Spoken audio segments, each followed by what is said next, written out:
What's up? It's your self-proclaimed cinema shogun here, and day one of the Ghislaine Maxwell trial is now in the books. But I'm not going to lie, ladies and gentlemen, finding information from this trial is pretty hard. You know, it's so sickening that we couldn't get this trial televised, that there couldn't be more media in this trial and cameras. I understand that all of these trials aren't supposed to have cameras, but I'll be damned if this wasn't one of the ones that I really wanted to watch.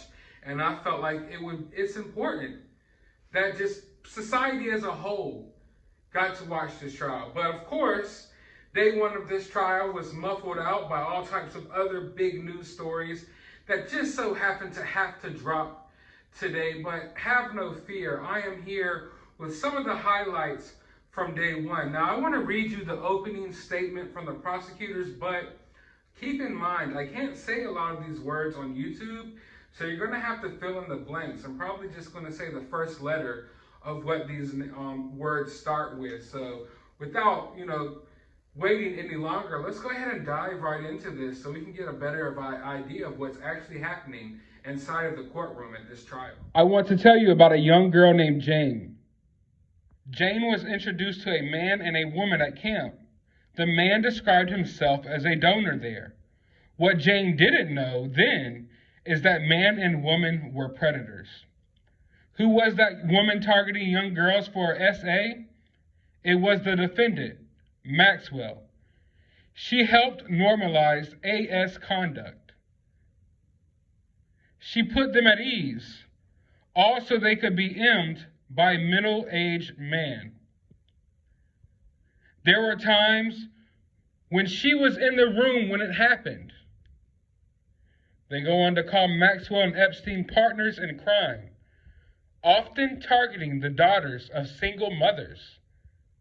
They promised these girls the world, going after girls with difficult home lives. They figured out what these girls wanted to do when they grew up, and they promised to help. They made these girls feel seen. They made these girls feel special, but that was a cover. The prosecutor describes the so-called massages that she says Maxwell arranged for Epstein. What was happening inside of those massage rooms was not a massage. It was SA. He directed girls to massage him while he emmed off. He sometimes received oral, and he sometimes penetrated. Sometimes Maxwell touched the girls' bodies as well. Even when she was not in the room, make no mistake, she knew exactly what Epstein was going to do, the prosecutor says. So there you have the opening statement by the prosecutors, and I gotta say that I think it was a pretty good opening statement. Basically went over a lot of stuff that we all already knew here at home, and I have to assume a lot of the jury knew as well because, Ghislaine Maxwell and Epstein, these are big stories. A lot of people know about this story and some of the stuff they're accused of doing, but if you don't know, then you must have been living under a rock. And I suggest you go check it out because this has to be probably one of the biggest traffickers in the world. Like, this is a crazy, huge case.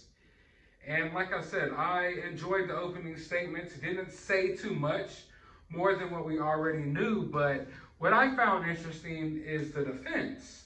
And the way the defense is trying to paint her out as the victim and actually kind of blaming us as a society for blaming her. Let's take a listen to what the defense said. Ever since Eve was accused of tempting Adam for the apple, women have been blamed for the bad behavior of men, and women are often villainized and punished more than the men ever are. Ghislaine Maxwell is on trial for her association with Jeffrey Epstein. She is a target, a bullseye for anger. The defense then went on to imply that the victims were making stuff up. As we all know, memories fade over time. And in this case, we will learn not only have the memories faded, but they have been contaminated by outside information, media reports, and other influences. So yeah, like the audacity to basically bring up the Bible in the middle of all this. You're bringing up the Bible in defense of Ghislaine Maxwell, possibly one of the most evil, vile women to ever walk the face of the earth. Ghislaine Maxwell gets an opening statement about Adam and Eve, suggesting that ever since the beginning of time, women have been victimized. So basically, she's going with a totally woke defense. And this is how going woke backfires, people. You want to be so woke and so, PC. And now we're here. Now we're here in one of the biggest trials of our lifetimes. And the defense is basically, oh, stop pointing fingers at women. It's men's fault. That's basically what this whole defense played out like to me. Saying, oh, ever since the conception of humans, and Eve was blamed for tempting Adam with the apple. Like, what? Are you serious? You literally brought that up, and then to go so far as basically, what they're basically trying to do here is downplay her association. Now, I didn't read everything that happened from day one, but basically what the defense has been trying to do, on day one at least, they're trying to downplay her association with Epstein. Like, him and her weren't really as close as what we all assume they are, which, it's pretty obvious that they were very close, but they're trying to downplay her association with him, and they're basically trying to paint her out as a victim as well. So, like, she's a victim of Epstein as well. Don't blame her. She's just a woman, and women keep getting targeted and blamed for stuff that men do. Like, no, this woman was out here grooming young women and providing creepy old men with young girls. Like, what in the hell? And the defense is basically trying to paint it out like, you can't blame women for anything. It's all men's fault. Men are to blame. Like, okay, yeah, we get it. Epstein's to blame, but Epstein didn't off himself, and he's gone now. So now we have Ghislaine Maxwell. And no, we're not just focusing our anger and stuff here like that. They're trying to imply that people are just targeting her now, and everyone's just angry at her now because there's no one else to be angry at. No, we were always looking at her the entire time. She was always the right-hand man or right-hand woman of Epstein. So that whole argument is trash. It's complete trash. And then they go on to basically say that these people, these victims, that they're having false memories. Literally, I'm not joking. They're literally saying that these people have false memories, and that because society and because the media and random people always talk about these Epstein, Maxwell conspiracies, that these victims just randomly created fake memories in their head. They're not even saying that these people are lying, but that their memories are fake. That their memories are fake memories formed by society.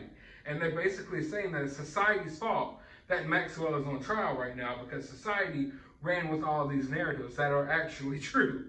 That's how crazy this trial is getting. Man, I wish we could watch this play out on TV because the defense is absolutely woke and ridiculous. They're basically saying that all of these people, what happened to the Me Too and, believing victims? No, this woke attorney that's, defending Maxwell is just going full batshit crazy. Saying that, like I said, I already explained to you all that Maxwell is a victim, that people are only blaming her because she's a woman, and that she shouldn't be held accountable because she's a woman, and that all these people with these memories of getting trafficked by her are creating fake memories in their mind that were formed by people on Twitter and Facebook. Like, oh my God. But for the most part, that is a wrap for day one, and it's already getting ridiculous. The media is already trying to, basically kill this story so it just dies out and no one talks about it. But I'm going to be right here giving you little highlights from each day if I can find information from the actual trial. But that's day one in the books, folks. It's going to get way more interesting from here. You better believe it. And if this day one is any indication of how crazy the defense is going to get, then man, we're in for a real treat. So you might want to hit that subscribe button, might want to hit that notification bell. But as always, find some time out of your day to go watch a movie.